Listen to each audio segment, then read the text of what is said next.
Queen Jezebel, the wife of King Ahab, stands as one of the most influential and controversial figures in biblical history.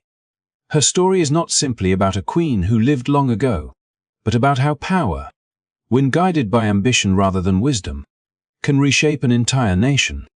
When Jezebel arrived in Israel as a foreign princess, she brought with her beliefs, customs, and loyalties that clashed directly with the faith that had defined Israel for generations. What followed was a quiet but profound transformation, one that altered the spiritual direction of the kingdom itself. Unlike rulers who governed from the background, Jezebel ruled with intention. She understood influence, persuasion, and control. Through her close relationship with King Ahab, she elevated the worship of Baal, building temples, supporting priests, and encouraging practices that drew the people away from the God of Israel. This was not an overnight change. It was gradual, strategic, and deeply effective. Over time, traditions that once united the nation were replaced by new rituals, new loyalties, and a new sense of power rooted in human authority rather than divine guidance. Jezebel's influence extended beyond religion. She reshaped politics, justice, and leadership, creating an environment where truth became dangerous and integrity carried a cost. Her rise reminds us that spiritual decline often begins not with open rebellion, but with compromised small decisions that slowly redefine what a society accepts as normal. In this story, we are not just examining the life of a queen, but exploring a warning that echoes across centuries. When power is used to control belief and silence conscience, the consequences reach far beyond one generation. Stay with us as we uncover how Jezebel's choices changed Israel forever and why her legacy still matters today. If you find value in deep, meaningful stories like this, please take a moment to like this video and subscribe to the channel.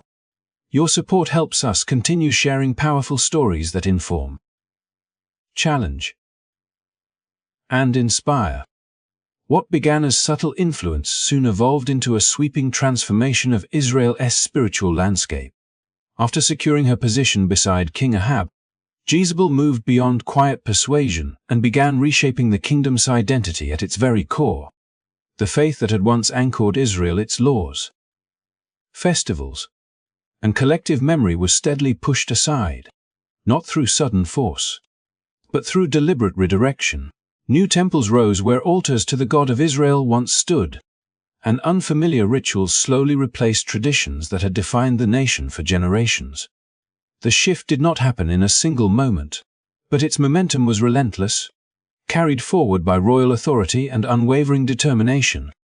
Jezebel understood that belief shapes behavior, and behavior shapes loyalty. By elevating Baal worship, she was not merely introducing a foreign deity. She was redefining what power meant in Israel. Baal was presented as a source of prosperity, control over nature, and visible reward, a sharp contrast to the covenant-based faith that called for trust, patience, and obedience. Many among the people, drawn by promises of immediate blessing and royal approval, began to follow this new path, often without fully realizing the cost of their choice. What had once been a shared spiritual foundation slowly fractured, replaced by confusion and divided allegiance. As the court embraced these changes, the influence radiated outward. Officials, nobles, and local leaders followed the example set at the palace. Understanding that survival and success now depended on conformity, public life began to reflect this new reality. With celebrations, symbols, and customs reshaped to honor Baal, those who resisted found themselves isolated, while those who adapted gained favor and security. In this environment, faith was no longer a personal conviction but a political statement, and silence often became the safest option. The impact did not stop at Israel's borders. Judah, long connected through family ties, trade, and shared history, felt the pull of these changes as well. Ideas, practices, and alliances crossed boundaries, blurring distinctions that had once been clear. What Jezebel had set in motion within one kingdom began to echo beyond it, illustrating how deeply leadership decisions can influence neighboring societies. Spiritual compromise proved contagious, spreading not through conquest, but through familiarity and example. Yet beneath the surface of prosperity and royal confidence, something essential was being lost. The nation that had once understood itself as guided by divine purpose now struggled to remember who it was meant to be. The worship of Baal demanded outward performance but offered no moral anchor, no call to justice or humility. Over time, the absence of these values left a quiet emptiness. Even as public displays grew more elaborate, Jezebel's success lay not only in what she promoted, but in what she displaced. A faith that challenged power instead of serving it. This period of widespread idolatry stands as a turning point in the story, linking Jezebel's rise to the deeper crisis that followed. Her actions unified the kingdom under a new system, but it was a unity built on imitation rather than conviction. As the story continues, the consequences of this transformation become impossible to ignore, revealing how the replacement of faith with convenience sets the stage for reckoning, not only for rulers, but for an entire nation searching for its lost foundation. As the spiritual shift took hold and Baal worship became embedded in public life, resistance did not disappear, it simply became dangerous. Jezebel understood that as long as voices remained that spoke of the God of Israel, her influence would never be absolute. Truth, when spoken clearly, has a way of unsettling carefully constructed power. And she could not allow that. The prophets, who once moved freely through the land calling kings and people alike back to faithfulness, now stood in direct opposition to the new order she had created. Their words exposed the emptiness behind the rituals and challenged the authority that supported them. Rather than confront these voices through debate or reform, Jezebel chose a far more effective strategy: silence. Under her direction, the prophets of the Lord were hunted, driven into hiding, or alienated, not in open confrontation, but through calculated decisions that left little trace of public accountability. The removal of these voices was not simply an act of cruelty. It was a method of control, without prophets to speak uncomfortable truths. The narrative of the kingdom could be shaped without interruption, and fear became a powerful substitute for loyalty. This campaign transformed the atmosphere of Israel, where prophets had once been seen as guardians of conscience. Their absence created a void. People learned quickly that survival depended on restraint, on knowing when not to speak, and on aligning outwardly with what the royal court endorsed. Faith became something practiced in secret, whispered rather than proclaimed, while public life increasingly reflected conformity rather than conviction. Jezebel's influence thrived in this environment, because fear discourages questions, and silence allows deception to flourish. What made this period especially troubling was the way religious language was used to justify injustice. Jezebel did not reject spirituality altogether.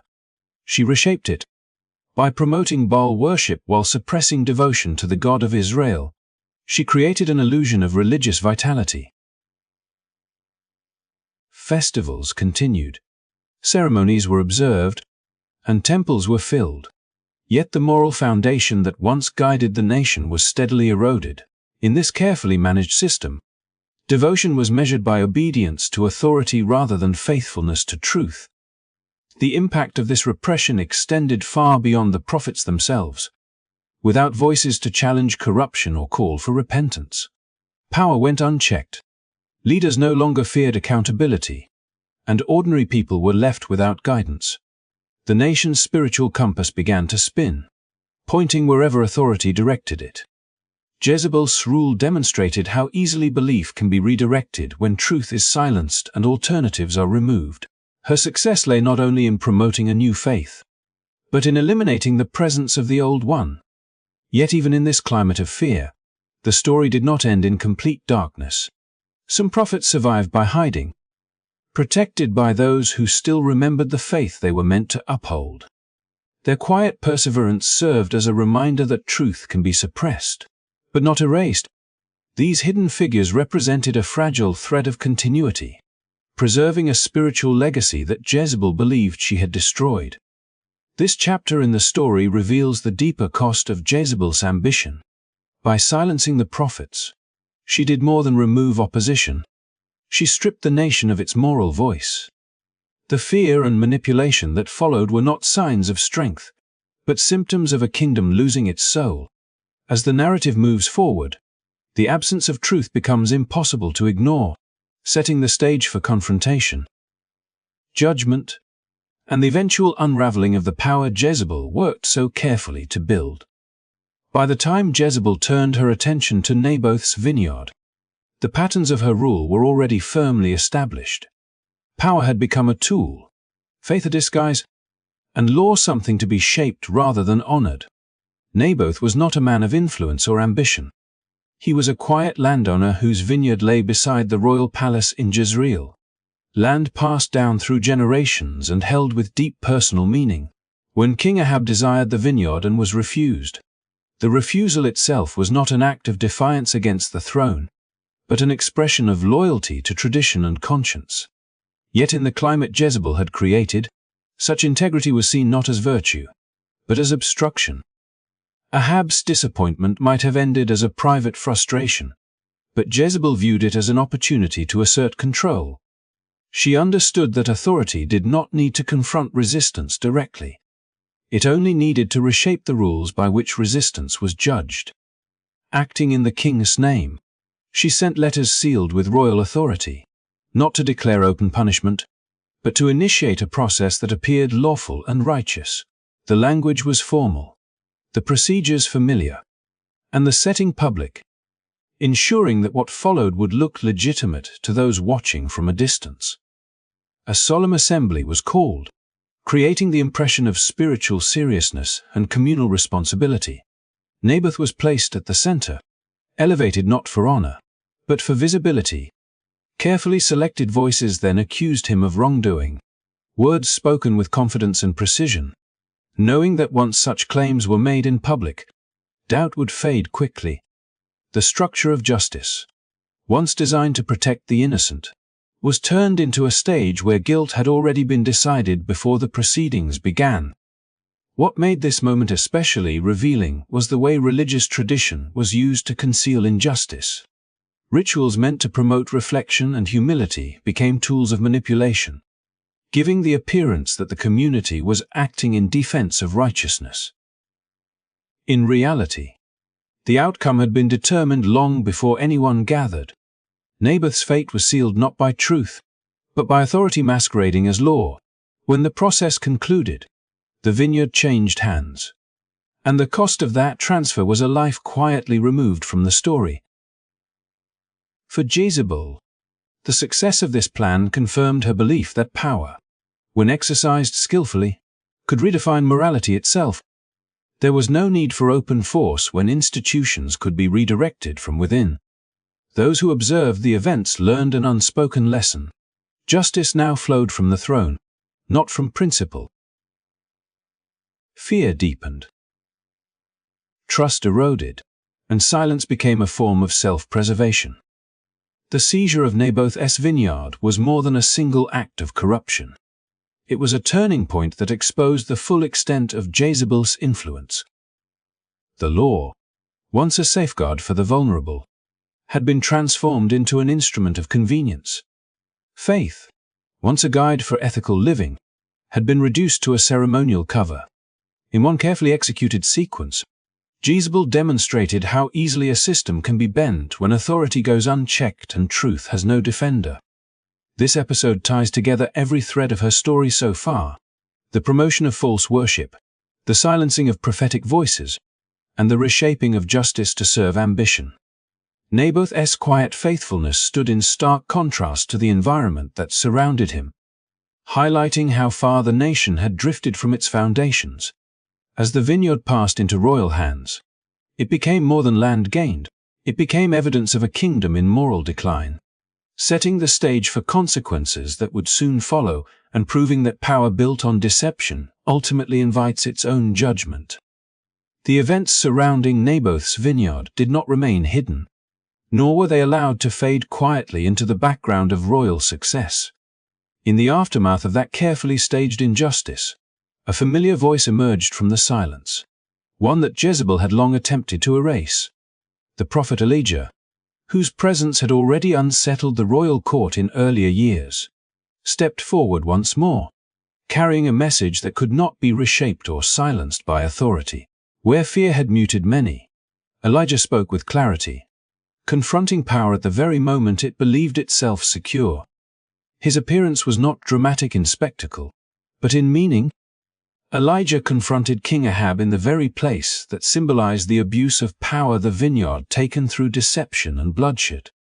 The setting itself became part of the message, transforming land gained through injustice into a witness against those who claimed it. Elijah's words cut through royal privilege, exposing the truth beneath ceremony and legal appearance.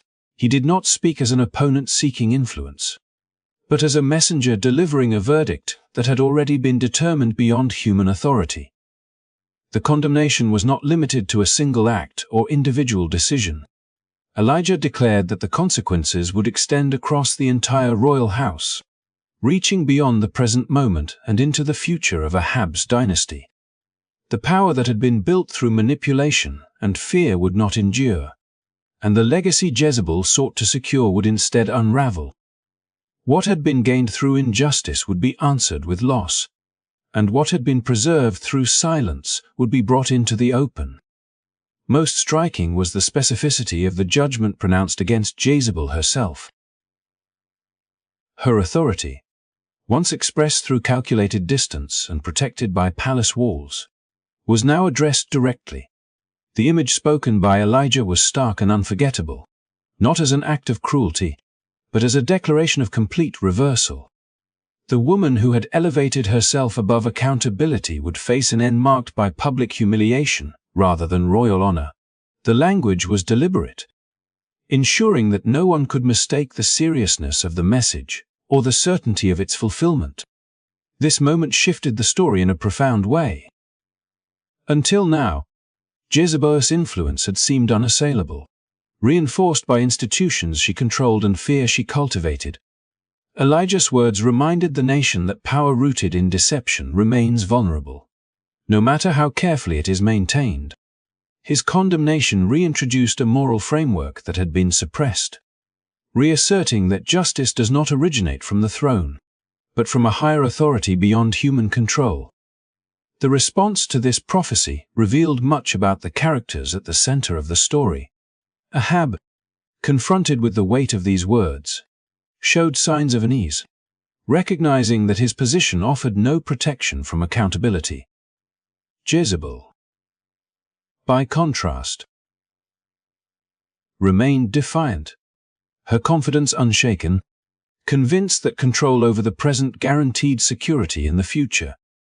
This contrast underscored the depth of her pride and the extent to which power had reshaped her perception of consequence. From this point forward, the narrative moved under the shadow of inevitability. The prophecy did not demand immediate action. It simply declared what would come. Every decision, every display of authority that followed, carried an unspoken reminder of judgment delayed but not withdrawn. The words spoken by Elijah lingered, transforming ordinary events into steps along a predetermined path. In condemning Ahab and Jezebel, Elijah did more than announce the fall of a dynasty. He restored a voice that had been nearly extinguished, reminding the nation that justice cannot be permanently silenced. His message connected every act of corruption to its outcome, binding past actions to future consequences.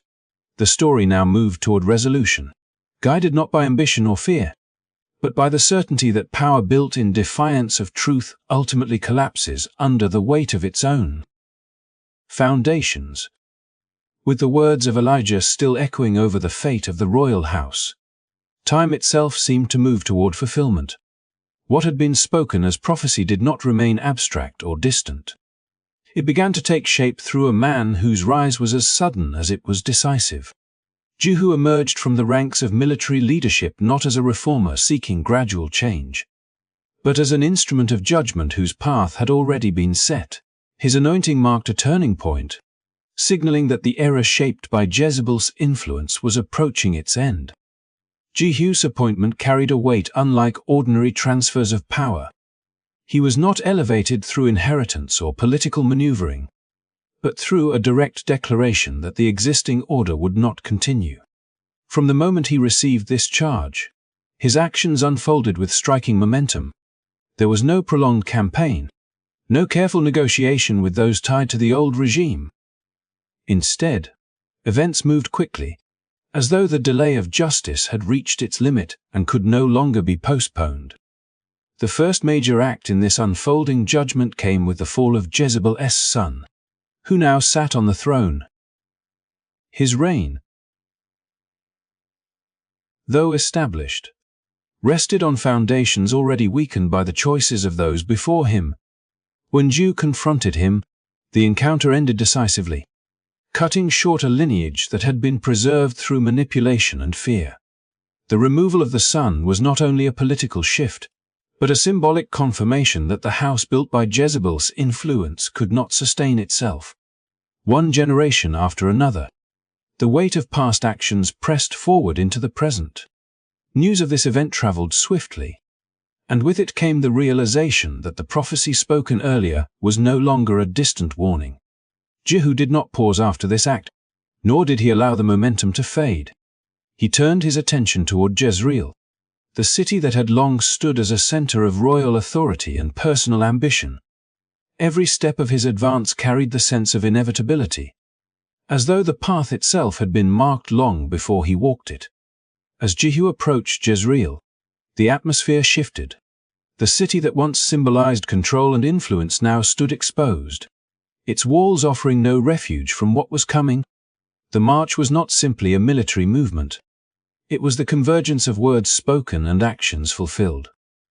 The events that had seemed disconnected, the promotion of false worship, the silencing of truth, the manipulation of justice, now aligned into a single unfolding outcome. What made Jehu's role especially significant was not only what he did, but what he represented. He embodied the return of accountability to a system that had been reshaped to avoid it, where Jezebel had relied on distance, intermediaries, and manipulation. Jehu acted openly and direct. His presence alone disrupted the carefully maintained illusion of stability, revealing how fragile that stability had always been. As the road led him closer to Jezreel, the contrast between past and present became impossible to ignore. The power once exercised through fear and control was now confronted by decisive action. The prophecy that had lingered in the background moved to the forefront, transforming anticipation into certainty. Jehu's advance was not driven by personal ambition, but by the unfolding of a judgment that had been delayed, not denied. This moment drew together every thread of the story so far. The injustice done in secret was now answered in public. The authority that had silenced others now faced its own silence. As Jehu neared the city, the stage was set for the final confrontation, one that would reveal whether pride and defiance could withstand the weight of accountability, and whether the power Jezebel had built could survive the arrival of the judgment she had long dismissed. As Jehu drew nearer to Jezreel, the weight of approaching judgment settled over the palace that had long been the center of Jezebel's influence.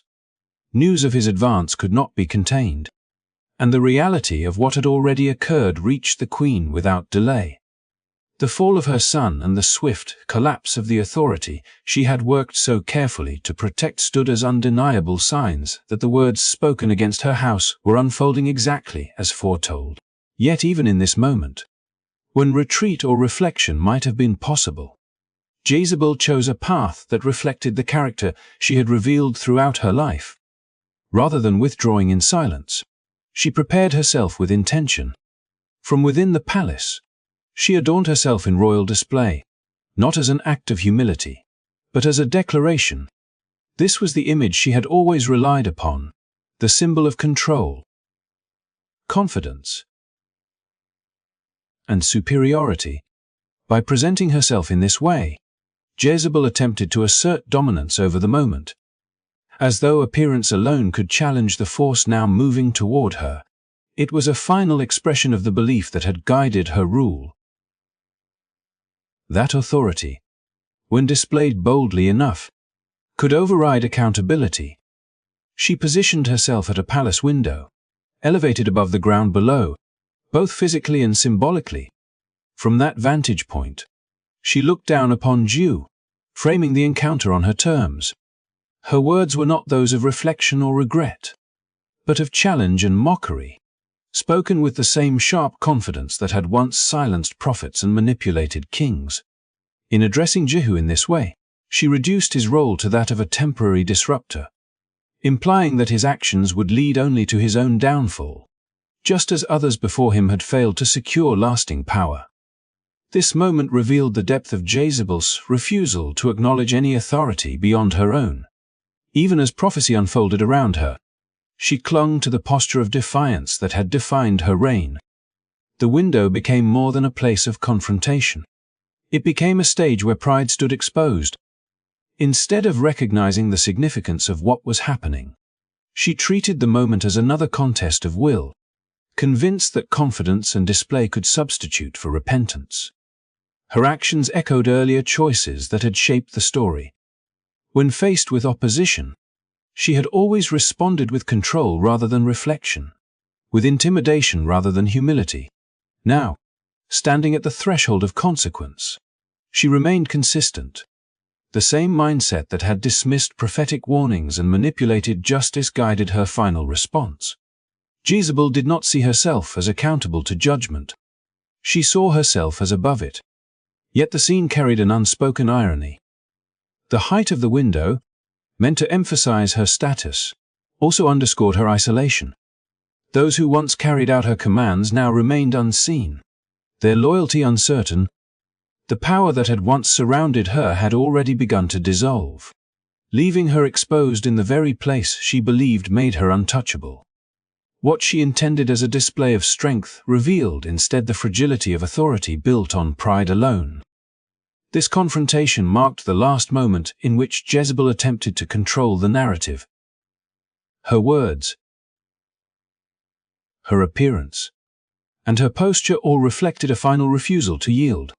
In choosing mockery over repentance, she closed the final door to reconciliation. The story, which had moved steadily toward this point through deception, fear, and manipulation, now stood on the edge of resolution. As Jehu listened below, the distance between them symbolized more than physical separation. It represented the divide between defiance and accountability, between appearance and reality. Jezebel's challenge from the window did not halt what was coming. It only clarified it.